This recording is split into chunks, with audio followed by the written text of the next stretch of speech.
BNP দলটা আসলে কিভাবে চলে, বিএনপির প্রেসিডিয়ামের বা স্ট্যান্ডিং কমিটির মেম্বাররা আসলে কিভাবে চলেন, তাদের টাকা, বিএনপির নেতৃত্বের টাকা কোত্থেকে আসে। তার ব্যক্তিগত তারেক রহমান সাহেব কিভাবে চলে এটা আপনার জানার কোনো রাইট নেই। উনি যখন প্রধানমন্ত্রী হবে তখন আপনি যেতে পারেন, উনি যদি সংসদ সদস্য হয় তখন জানতে পারেন। এখন আপনার জানার কোনো রাইট নেই। বিএনপির সর্বোচ্চ নেতা যদি পাবলিক পার্সন না হন, এই পৃথিবীতে কে পাবলিক পার্সন?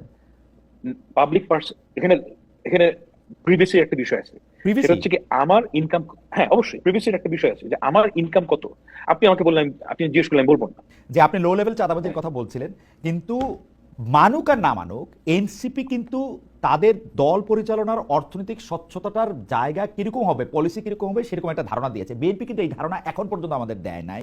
বিএনপি দলটা আসলে কিভাবে চলে, বিএনপির প্রেসিডিয়ামের বা স্ট্যান্ডিং কমিটির মেম্বাররা আসলে কিভাবে চলেন, তাদের টাকা, বিএনপির নেতৃত্বের টাকা কোত্থেকে আসে, তারা কি আসলে ব্যবসা করেন, তারা কি দল থেকে চাঁদা নেন, দল থেকে টাকা নেন, কিছুই কিন্তু আমরা জানি না।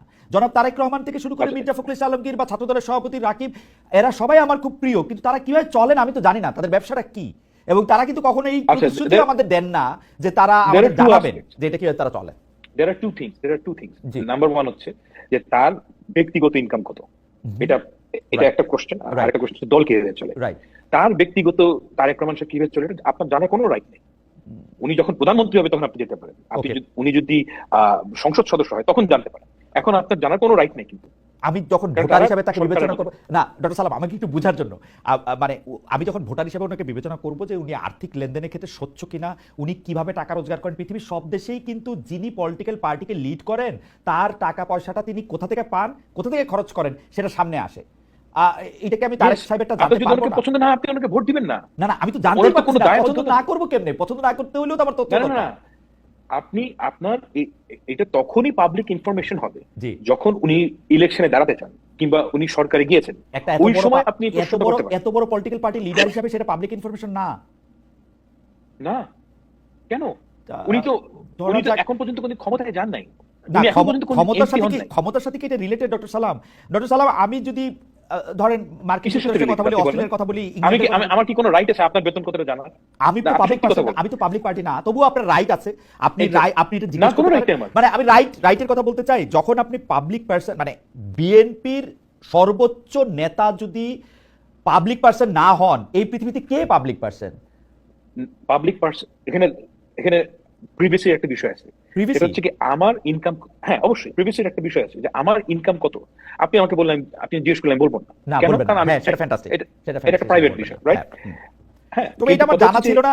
তবে ডক্টর সালাম এটা আমার জানা ছিল না। আমি যতদূর জানতাম যে আপনি পলিটিক্যাল পার্টির লিডার হইতে গেলে, আপনি একটা পাবলিক অফিস হোল্ড করেন আর না করেন, পলিটিক্যাল পার্টির লিডার হইতে গেলে আপনার আয় ব্যয় সম্পর্কে সকল কিছুই পাবলিকলি প্রকাশ করতে হয়, এটাই নর্মস। আমি জানি না যে মানে এর বাইরে আপনি যদি এই নর্মসটা ফলো না করেন সেটা আপনি ভোট দিন না। আচ্ছা আপনি এই নর্মসটা ফলো না করেন, আপনি এই রিস্কটা নেবেন, তবু এটা আপনি মানে ওপেন করবেন না।